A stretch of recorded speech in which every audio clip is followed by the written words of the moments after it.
भरतपुर सांसद रंजीता कोली पर हमले के मामले में अपडेट आपको दे दें। सांसद रंजीता कोली ने राज्य सरकार पर निशाना साधा है। उन्होंने कहा कि जब प्रशासन, पुलिस के अधिकारी मंत्री होते हुए उनकी ही नहीं सुनते तो फिर मेरी कहां से सुनेंगे। क्या महिला होकर रात में निकलना कांग्रेस सरकार में मना है? रात में निकलने के लिए महिलाओं को पुलिस की जरूरत पड़ेगी। पुलिस ने 4 आरोपियों को गिरफ्तार कर सिर्फ खानापूर्ति की है। अभी बड़े माफियाओं की गिरफ्तारी होनी बाकी है। तो एक बड़ा आरोप जो है वो लगाया है सांसद रंजीता कोली ने। उन पर जो हमला हुआ था उस मामले को लेकर उन्होंने कहा कि जब प्रशासन, पुलिस के अधिकारी मंत्री होते हुए उनकी ही नहीं सुनते तो मेरी कहां से सुनेंगे। तो एक बड़ा आरोप जो है वो लगा है प्रदेश की प्रशासन और सरकार पर सांसद रंजीता कोली की तरफ से। उन्होंने निशाना साधा है सीधा सरकार पर कि क्या महिला होकर रात में निकलना कांग्रेस सरकार में मना है। यानी कांग्रेस की सरकार है तो रात में महिलाएं जो हैं वो घर से बाहर नहीं निकल सकती हैं। अधिक जानकारी के साथ सहयोगी दीपक पुरी हमारे साथ जुड़ गए हैं। दीपक, क्या जानकारी? सांसद रंजीता कोली ने सीधा हमला बोला है राज्य सरकार पर।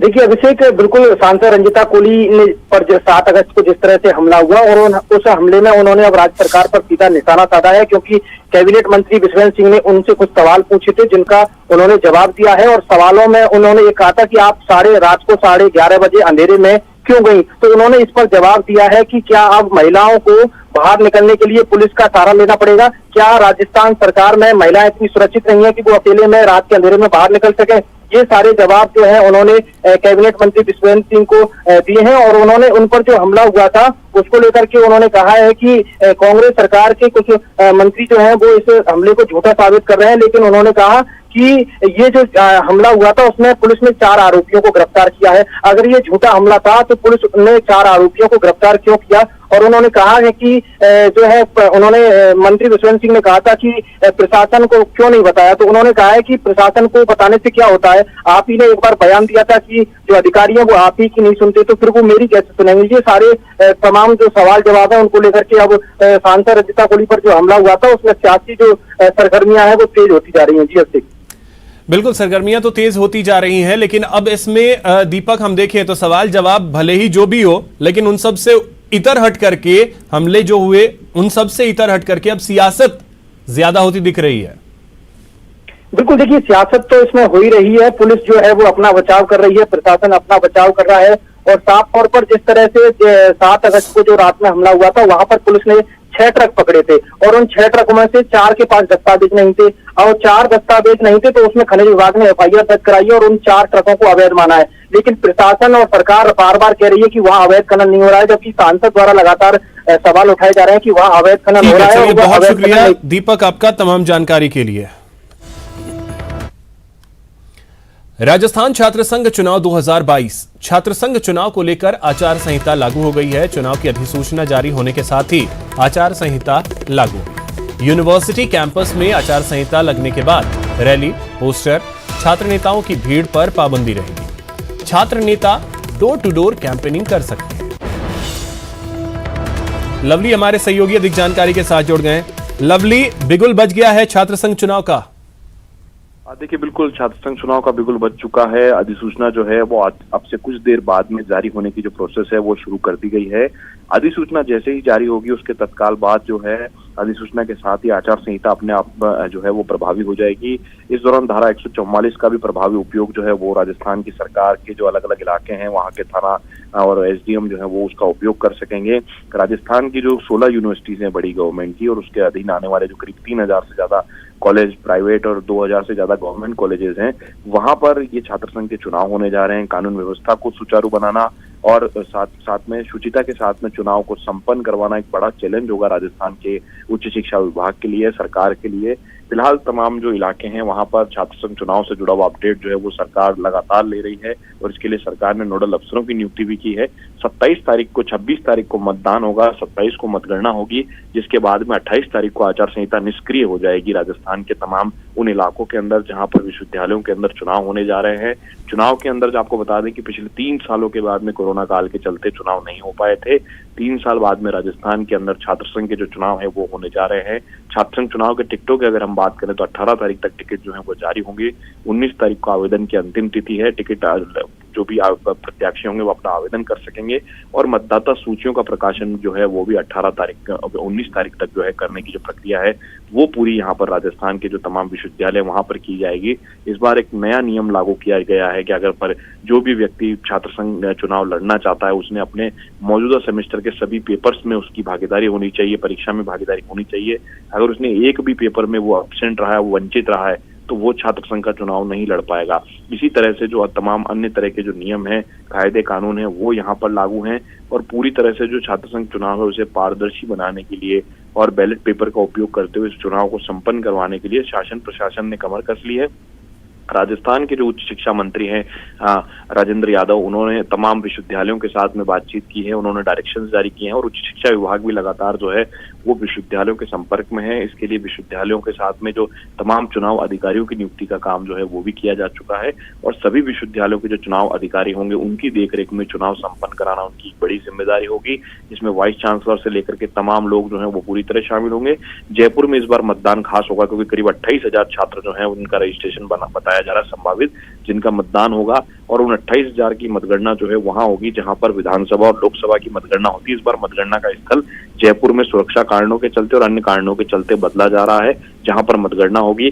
बैलेट पेपर को सुरक्षित रखने के लिए 24 घंटे के लिए जो है तमाम पैरामिलिट्री फोर्सेस के साथ में पुलिस के जो जवान होंगे वो 24 घंटे तैनात रहेंगे और पूरी तरह से जो है चुनाव को पारदर्शी बनाने के लिए, सुरक्षित माहौल में बनाने के लिए अतिरिक्त पुलिस का जाब्ता जो है वो यूनिवर्सिटीज के कैंपस के अंदर और कैंपस के बाहर जो है वो तैनात किया गया है ताकि कानून व्यवस्था बनी रहे, परीक्षा का काम जो है वो पढ़ाई शिक्षा का काम साथ साथ में चलता रहे और चुनाव की जो प्रक्रिया है वो पूरी पारदर्शी तरीके के साथ में राजस्थान में 3 साल के बाद में, कोविड के काल के बाद में छात्र संघ चुनाव जिसे राजनीति की पहली सीढ़ी कहा जाता है वो संपन्न हो सके। तो इन तमाम तैयारियों के साथ में अभिषेक चुनाव का बिगुल बज चुका है और अब राजस्थान के जो छात्र नेता जो भविष्य में राजस्थान की राजनीति में दाखिल होना चाहते हैं, अपना उज्जवल भविष्य तलाश रहे हैं, वो तमाम लोग जो है वो इस चुनाव के महाकुंभ में कूदेंगे और अपनी अपनी आहुतियों के साथ में छात्र संघ चुनाव जो कि पहली सीढ़ी है राजनीति की पहली है। चलिए, बहुत शुक्रिया लवली आपका तमाम जानकारी के लिए।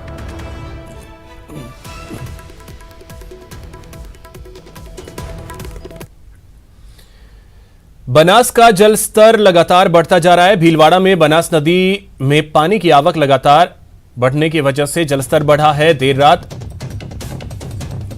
बारिश की वजह से जलस्तर बढ़ा है और आपको बता दें काछोला ककरोलिया घाटी मार्ग, इसके अलावा चोहली राजगढ़ मार्ग जो है वो पूरी तरीके से बाधित हो गया है। गंभीरी बांध के गेट खोलने के बाद पानी की आवक बढ़ी है। देर रात पानी की आवक बढ़ी, ये तस्वीरें भी देख करके आप अंदाजा लगा सकते हैं। लगातार पानी की आवक बढ़ने की वजह से जल स्तर जो है नदियों का वो बढ़ता जा रहा है। अब इन सब के बीच कई गांवों का संपर्क जो है वो पूरी तरीके से कट गया है।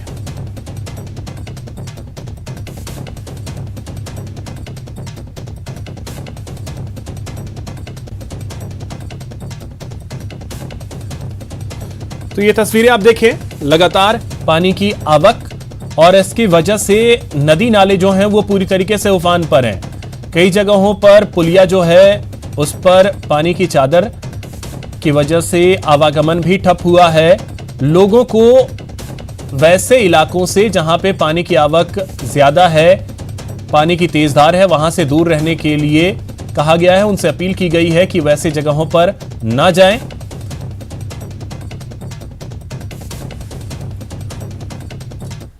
वहीं बात जालोर की करें तो यहां पर लगातार 12 घंटे से बारिश का दौर जारी है। जसवंतपुरा सहित पूरे जिले में बारिश हो रही है। जिले के कई नदी नाले उफान पर हैं, कभी तेज तो कभी रिमझिम बारिश का दौर जारी है। लेकिन इन सब के बीच जो किसानों के चेहरे हैं वो मुरझाते नजर आ रहे हैं। ज्यादा बारिश होने की वजह से खरीफ की जो फसल है उसके गलने की आशंका बढ़ गई है। इसकी वजह से अब किसान जो हैं वो परेशान होने शुरू हो गए हैं क्योंकि लगातार बारिश का दौर जारी है। बीते 12 घंटे से बारिश का दौर जालोर में देखने को मिल रहा है।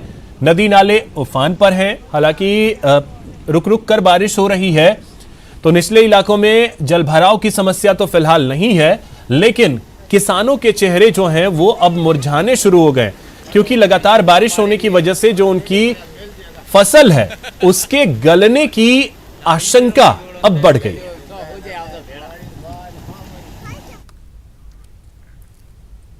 चित्तौड़गढ़ जिले में सावन के दौरान भले ही बारिश कम हुई हो, लेकिन भादो महीना शुरू होते ही मानसून की सक्रियता देखने को मिली है। इसके चलते जिले के 2 बड़े बांध गंभीरी और घोसुंडा लबालब हो गए हैं।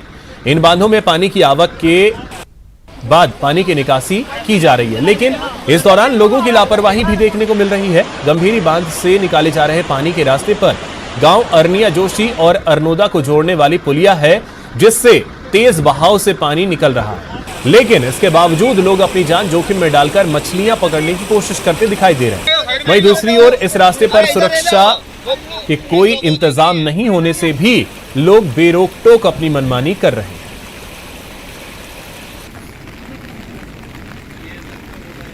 चित्तौड़गढ़ जिले में सावन भले ही होना रहा हो, लेकिन भादों में जमकर आसमान से मेहर बरती है और ऐसे हालातों में चित्तौड़गढ़ जिले के 2 बड़े बांध घोसुंडा और गंभीरी पूरी तरह से लबालब हो चुके हैं और इन हालातों में बांधों के जो गेट है वो खोले गए हैं। गंभीरी बांध की बात की जाए तो यहाँ लगभग 8 छोटे गेट जो है वो पूरी तरीके से खोल दिए गए, उनसे पानी की निकासी की जा रही है।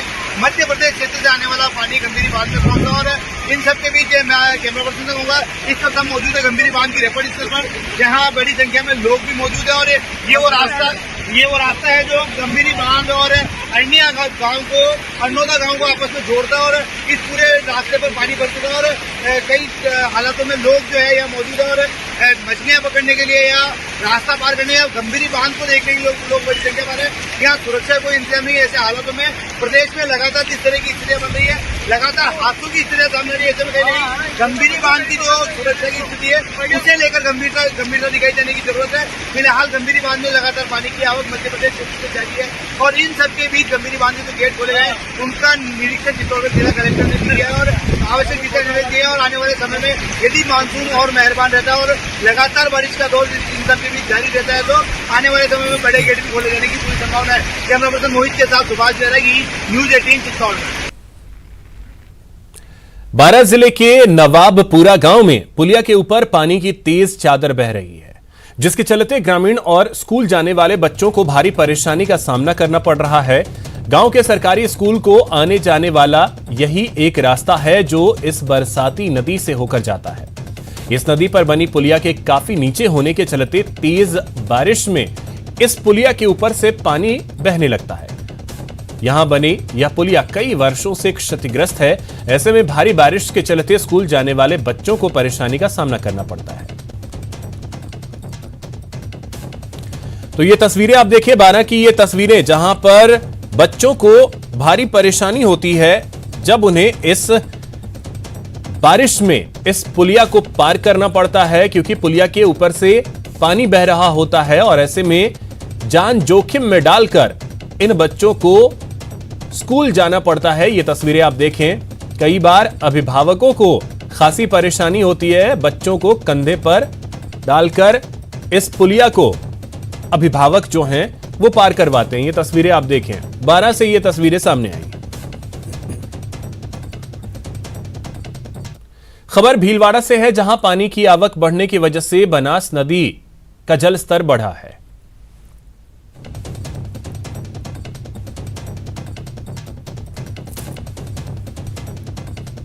यहां कई गांवों का संपर्क जो है वो कट गया है। लगातार बारिश की वजह से पानी की आवक बढ़ी है और पुलिया के ऊपर से पानी की चादर देखने को मिली। प्रतापगढ़ में लगातार हो रही तेज बारिश से राष्ट्रीय राजमार्ग से गुजरने वाले वाहन चालकों की जान पर संकट बना हुआ है। बांसवाड़ा रोड स्थित जिला चिकित्सालय के सामने इस राजमार्ग पर बनी पुलिया के बीच बड़ा सा गड्ढा होता जा रहा है, जिसमें गिरकर कई वाहन चालक चोटिल हो चुके हैं। इस पुलिया के समानांतर बनी दूसरी पुलिया भी पानी में पूरी तरह से डूब गई। एक टेम्पो चालक ने बताया कि प्रशासन को सूचना दी गई थी, लेकिन किसी ने इस ओर ध्यान नहीं दिया। खुद टेम्पो चालक कुछ लोगों ने मिलकर सड़क को खोदकर पानी की निकासी की।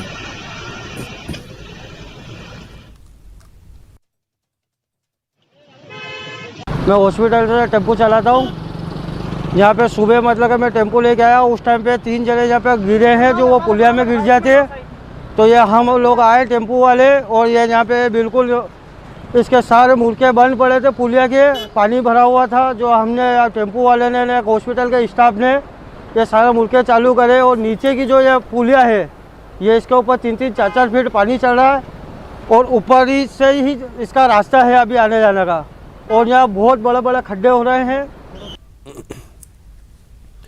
सीकर में अंडरपास में एक स्कूल बस फंस गई। रेलवे अंडरपास में पानी में यह स्कूल की बस फंसी। काफी देर तक पानी में यह बस फंसी रही। बस में करीब 1 दर्जन से अधिक बच्चे जो हैं वो सवार थे, स्कूल जा रहे थे। इसी दौरान बस जो है अंडरपास में फंस गई। करीब 1 घंटे तक यह बस यहां पे फंसी रही। फिर जाकर जेसीबी को बुलाया गया और उसके बाद जेसीबी की सहायता से इस बस को बाहर निकाला गया।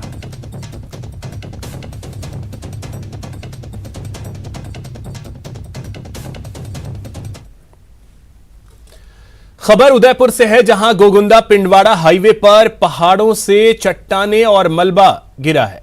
हाईवे से गुजर रही रोडवेज की बस पर चट्टान गिरी है। बस के दोनों टायरों के बीच ये जाकर फंस गया। बस सवार सभी यात्री सुरक्षित हैं। यात्रियों को दूसरी बसों से रवाना किया गया।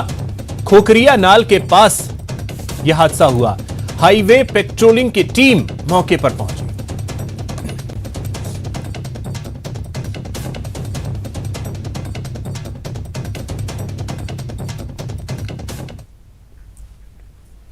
सिरोही में लगातार बारिश के चलते मकान ढह गया। अनादरा में बारिश के चलते 2 मंजिला मकान गिरा।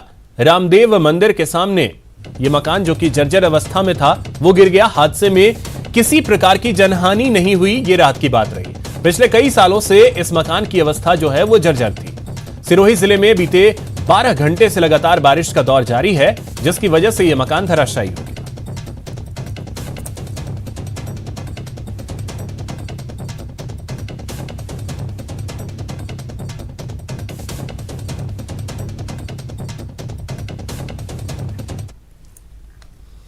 खबर जोधपुर से है। यहां पर एक स्कूल बस पर बिजली का पोल गिर गया। बिजली गुल होने की वजह से एक बड़ा हादसा टल गया। रामेश्वर नगर क्षेत्र की घटना है ये। मौके पर भगत की कोठी थाना पुलिस पहुंची है। तो ये बड़ी खबर आपको बता दें, जोधपुर से ये तस्वीर आप देख सकते हैं, जहां पर एक स्कूल बस पर एक बिजली का पोल जो है वो आ गिरा। हालांकि जिले में लगातार बारिश का दौर जारी है। इसकी वजह से विद्युत विभाग ने उस समय बिजली की सप्लाई जो है वो रोक दी थी, यानी बिजली नहीं थी, जिसकी वजह से एक बड़ा हादसा टल गया। क्योंकि आपको बता दें कि जिस समय बस पर यह पोल गिरा, इस बस में कुछ स्कूली बच्चे जो हैं वो भी सवार थे।